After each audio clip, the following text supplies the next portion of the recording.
ರಾಜೇಶ್ ಸಾರಥ್ಯದಲ್ಲಿ VR news ಸುದ್ದಿ ಹಾಗೂ ಜಾಹೀರಾತುಗಾಗಿ ಸಂಪರ್ಕಿಸಿ 7483811663.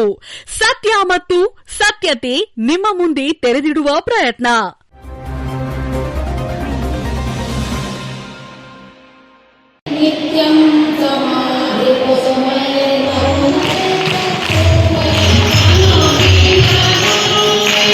ನಾಗಮಂಗಲ ತಾಲೂಕ್ ಆದಿಚುಂಚನಗಿರಿ ಮಠದಲ್ಲಿ ಗುರುಪೌರ್ಣಮಿ ಅಂಗವಾಗಿ ಶ್ರೀ ನಿರ್ಮಲಾನಂದನಾಥ ಸ್ವಾಮೀಜಿರವರಿಗೆ ಶಾಖಾ ಮಠದ ಸ್ವಾಮೀಜಿಗಳು ಭಕ್ತರು ಗುರುವಂದನೆ ಸಲ್ಲಿಸಿದರು. ಪ್ರತಿಯೊಬ್ಬರ ಬದುಕಿನ ನಿರ್ಮಾಣಕ್ಕೆ ಯಾರಾದರೂ ಒಬ್ಬರು ಗುರುವಿನ ಪಾತ್ರವಿರುತ್ತದೆ.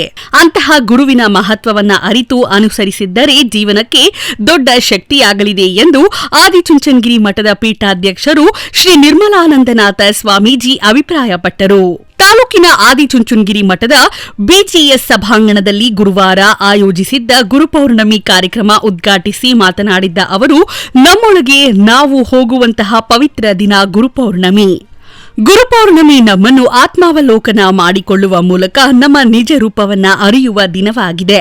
ಸಮಾಜದಲ್ಲಿ ಎರಡು ತರಹದ ಗುರುಗಳನ್ನ ನೋಡುತ್ತೇವೆ. ಒಬ್ಬರು ಆಧ್ಯಾತ್ಮಿಕ ಗುರುಗಳಾದರೆ ಮತ್ತೊಬ್ಬರು ಆದಿಮುಖ ಗುರುಗಳಾಗಿದ್ದಾರೆ. ಆಧ್ಯಾತ್ಮಿಕ ಗುರುಗಳ ಮಹತ್ವವನ್ನ ಪ್ರತಿಯೊಬ್ಬರೂ ಅರಿಯಬೇಕು ಎಂದರು. ತಮ್ಮ ಬದುಕನ್ನು ಸುಂದರಗೊಳಿಸುವ ಗುರುಗಳನ್ನ ನೆನಪು ಮಾಡಿಕೊಳ್ಳಬೇಕಿದೆ. ಬದುಕಿಗೆ ಸಂಸ್ಕಾರಯುತ ಮಾನವೀಯತೆ ಮೌಲ್ಯಗಳನ್ನ ಗುಣಗಳನ್ನ ಬಿತ್ತರೂ ಆಧ್ಯಾತ್ಮಿಕ ಗುರುಗಳಾಗಿರುತ್ತಾರೆ.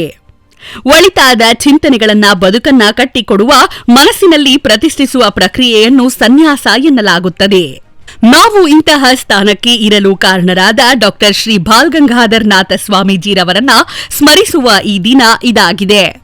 ಸಮಾಜವನ್ನು ತಿದ್ದುವ, ಕಟ್ಟುವ ಸಮಯದಲ್ಲಿ ಹಲವು ಸಮಸ್ಯೆಗಳು ಸನ್ಯಾಸಿಗಳಿಗೆ ಎದುರಾಗುತ್ತವೆ. ಅಷ್ಟೇ ಪ್ರಮಾಣದಲ್ಲಿ ಪ್ರೀತಿಸುವ ಭಕ್ತರು ಕೂಡ ಇರುತ್ತಾರೆ.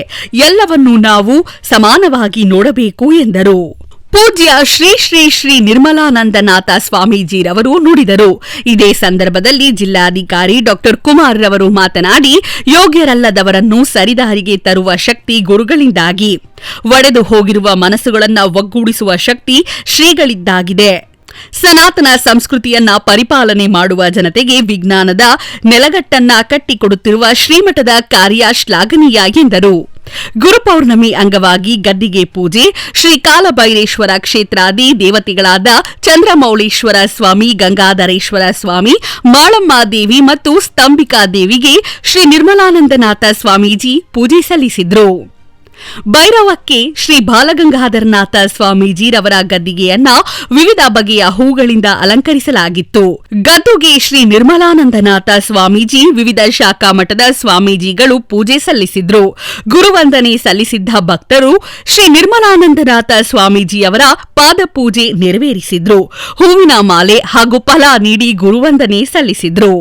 ಶ್ರೀ ಪ್ರಸನ್ನನಾಥ ಸ್ವಾಮೀಜಿ, ಶ್ರೀ ಪುರುಷೋತ್ತಮಾನಂದನಾಥ ಸ್ವಾಮೀಜಿ, ಶಂಭುನಾಥ ಸ್ವಾಮೀಜಿ, ಶ್ರೀ ಅನ್ನಧಾನೇಶ್ವರನಾಥ ಸ್ವಾಮೀಜಿ, ಶ್ರೀ ಗುಣನಾಥೇಶ್ವರ ಸ್ವಾಮೀಜಿ, ಸೌಮ್ಯನಾಥ ಸ್ವಾಮೀಜಿ, ಶ್ರೀ ಪ್ರಕಾಶನಾಥ ಸ್ವಾಮೀಜಿ, ಶ್ರೀ ಮಂಗಳನಾಥ ಸ್ವಾಮೀಜಿ, ವಿವಿ ಕುಲಪತಿ ದಿನಾಕರ್ ಶೆಟ್ಟಿ, ಆದಿಚುಂಚನಗಿರಿ ಶ್ರೀಧರ್ ಇನ್ನಿತರರು ಈ ಕಾರ್ಯಕ್ರಮದಲ್ಲಿ ಭಾಗಿಯಾಗಿದ್ರು.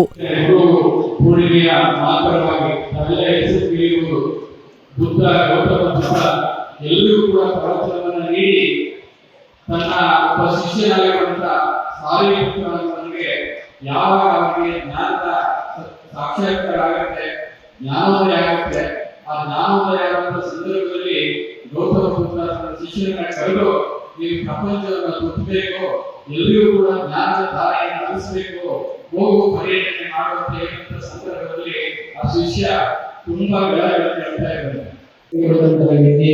ಎಲ್ಲಿಯನ್ನು ಬರುತ್ತೆ ಅಂತ ನಿಮಗೆ ಗೊತ್ತು.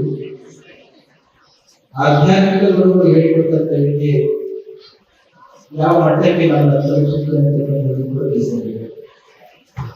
ಇಂತಹ ಹೊತ್ತಿನಲ್ಲಿ ಆಧ್ಯಾತ್ಮಿಕ ಗುರುವಿನ ಮಹತ್ವ ತಿಳಿದು ನಾವೆಲ್ಲರೂ ಕೂಡ ಸಮಾಹಿತರಾಗಿದ್ದೇವೆ. ಇದೇ ಹೊತ್ತಿನಲ್ಲಿ ವ್ಯಾಸ ಪೌರ್ಣಮಿ ಅಂತ ಕೂಡ ಯಾಕೆ ಕರೀತೇವೆ ಅಂತ ಪ್ರಸನ್ನ ಸ್ವಾಮಿ ತಿಳಿಸಿದ್ರು. ವ್ಯಾಸ ಅಂದ್ರೆ ಏನು?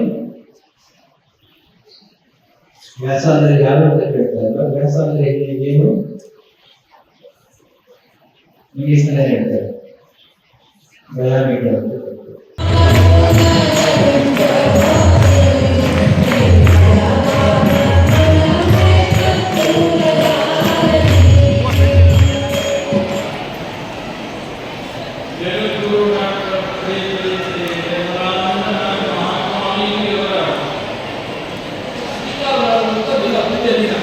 ಹಾಗಾಗಿ ಒಂದು ಉಭಯವಾಸಿಯಂತೆ ಕಪ್ಪೆಯಂತೆ ಬದುಕುವಂತ ದಿನ ಅಂದ್ರೆ ಬದುಕುವಂತವರು.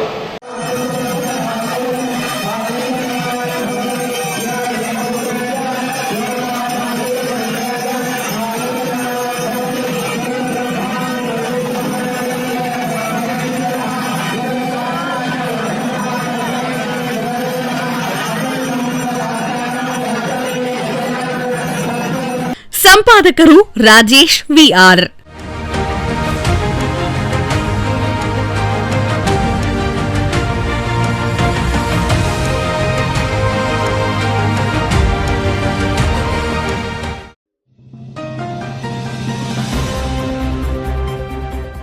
ವಿಆರ್ ರಾಜೇಶ್ ಸಾರಥ್ಯದಲ್ಲಿ ವಿಆರ್ ನ್ಯೂಸ್ ಸುದ್ದಿ ಹಾಗೂ ಜಾಹೀರಾತುಗಾಗಿ ಸಂಪರ್ಕಿಸಿ 7483811663.